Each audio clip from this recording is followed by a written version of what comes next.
Seja bem-vindo ao mundo marcial. Hoje, vamos mergulhar na fascinante história e nas técnicas de uma das armas mais interessantes e eficazes desenvolvidas no Japão feudal, o Kusarifundo. Utilizada pelas forças policiais do período Edo, essa arma de corrente peso foi criada para desarmar e subjugar criminosos sem derramamento de sangue.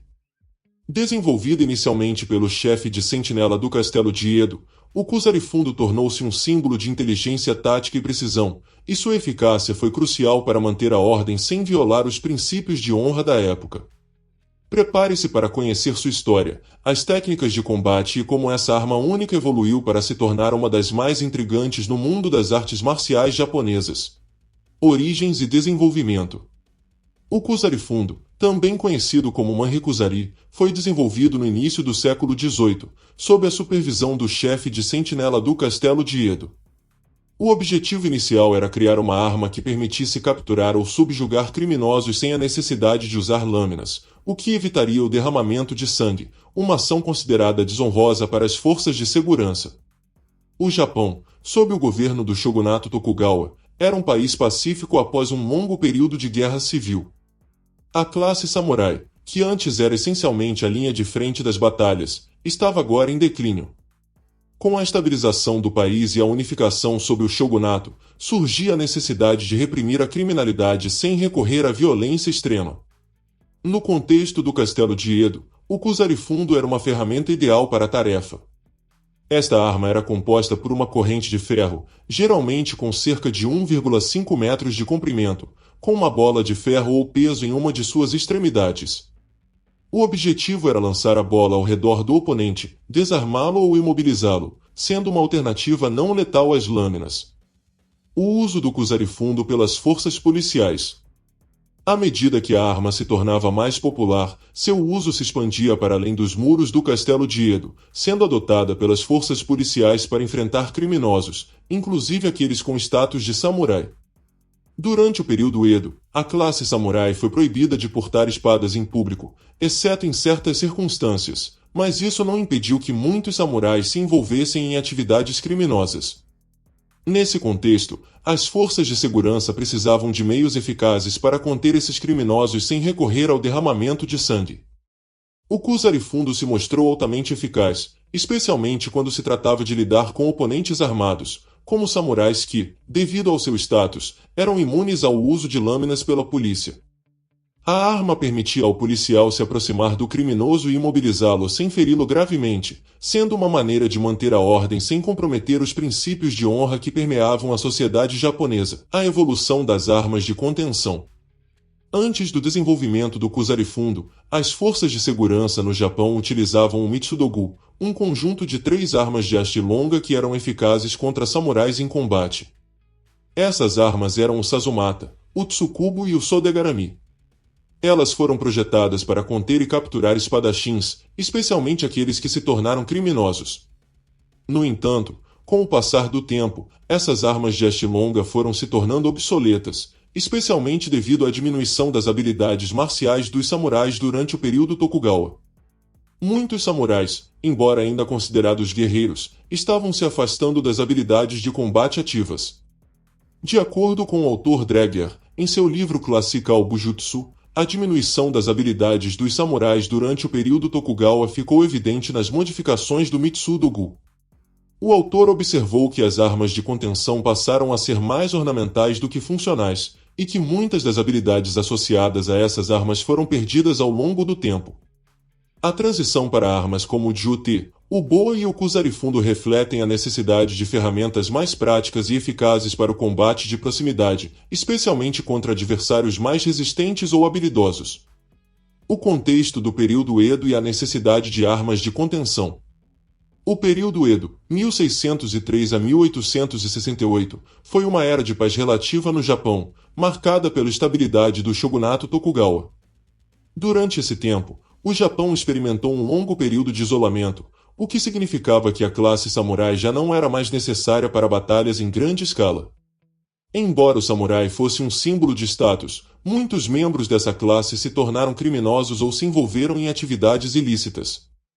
A transição do samurai para uma posição de status mais do que de guerreiro tornou necessário o uso de armas que pudessem subjugar esses indivíduos sem recorrer a um combate sangrento. Com a perda das habilidades marciais de combate, os samurais do período Edo eram menos preparados para enfrentar forças de segurança que, embora formadas por não-samurais, estavam bem treinadas no uso de armas como o Kusarifundo. A arma foi, então, vista não só como uma ferramenta de contenção, mas também como uma resposta à crescente criminalidade dentro das classes altas da sociedade.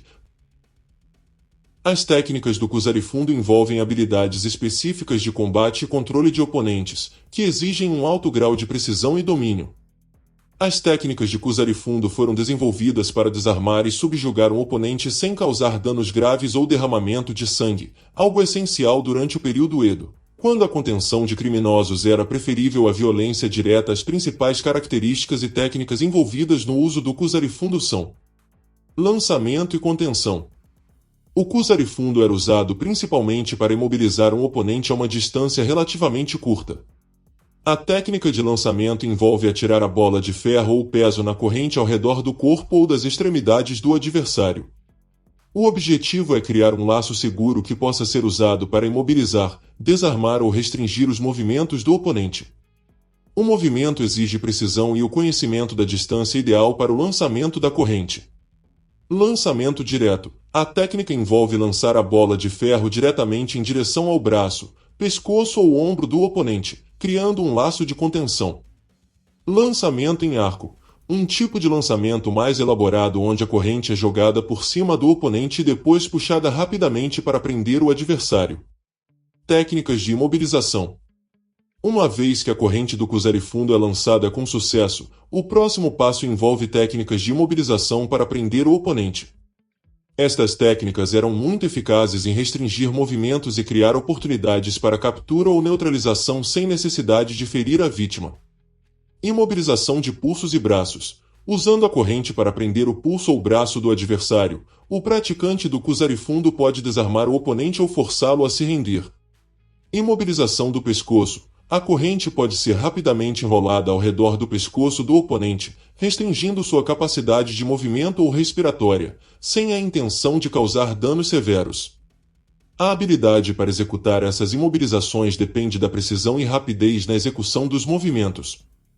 Uso de técnica de defesa pessoal. O Kusarifundo também incorpora aspectos do Jujutsu com o foco em controle de oponentes armados ou ameaçadores. Ele utiliza movimentos circulares e de torção para aplicar pressão nos pontos de vulnerabilidade do adversário, como articulações, pescoço e ombros. Desvio de espada. Caso o oponente esteja armado com uma espada, o Kusarifundo pode ser usado para desviar ou capturar a lâmina com a corrente, criando uma oportunidade para desarmar o inimigo sem riscos de ferir-se.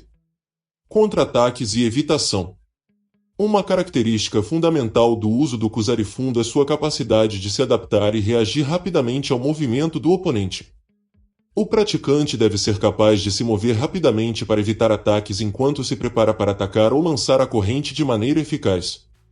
O Tai Sabaki, movimento do corpo, permite que o praticante se reposicione com agilidade e controle, mantendo uma distância segura e aproveitando a melhor posição para lançar ou imobilizar.